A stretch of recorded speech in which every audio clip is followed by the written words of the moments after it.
నమస్తే friends, welcome back to blossom channel. గోధుమ రవ్వతో కిచిడి అండి. బ్రేక్ఫాస్ట్గా కానీ డిన్నర్గా కానీ కూడా మనము చేసుకోవచ్చు. చిన్నపిల్లల నుండి పెద్దవాళ్ళ వరకు హ్యాపీగా తినచ్చండి. చాలా రుచిగా ఉంటుంది, చాలా సింపుల్ అండి. బరువు తగ్గాలనుకునే వాళ్ళు ఇలా చేసుకుని తినచ్చు.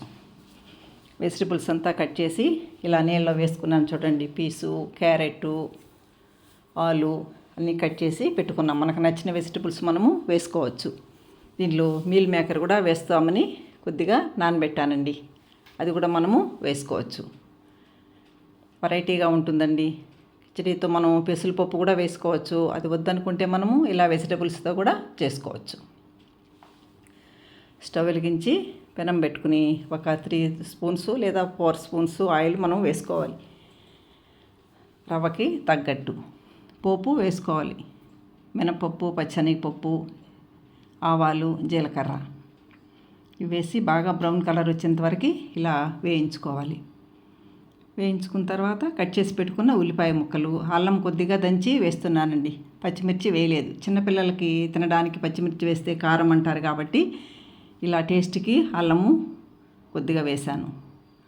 మనం పెద్దవాళ్ళే తినాలనుకున్నప్పుడు మనం పచ్చిమిర్చి వేసుకోవచ్చండి. మనం కొంచెం కారంగా తింటాం కాబట్టి. కరివేపాకు, 1 గ్లాసు గోధుమ రవ్వ తీసుకున్నాను. ఇలా బాగా వేయించుకోవాలి. గోధుమ రవ్వ బాగా వేగితే బాగుంటుందండి. 1 గ్లాసుకి 3 గ్లాసులు పక్కన వేడి చేసి పెట్టుకున్నానండి వాటరు. దాన్ని వేస్తే బాగుంటుంది. మరి చల్లనీళ్ళు వేస్తే గట్టిగా అనిపిస్తుందండి. ఇలా వేడి నీళ్ళు పోస్తే బాగుంటుంది.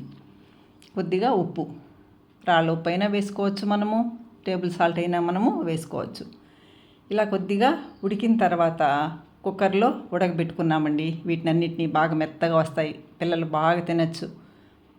బాగా ఉడికిపోతుంది కాబట్టి మెత్తగా చిన్న పిల్లలకైనా కూడా మనము తినిపించవచ్చండి. అది వేసుకుని ఒక 1 స్పూన్ 2 స్పూన్స్ మనము నెయ్యి వేసుకుని ఇలా కలుపుకోవాలి. చూడండి, చాలా బాగా వచ్చింది. Tasty and healthy breakfast.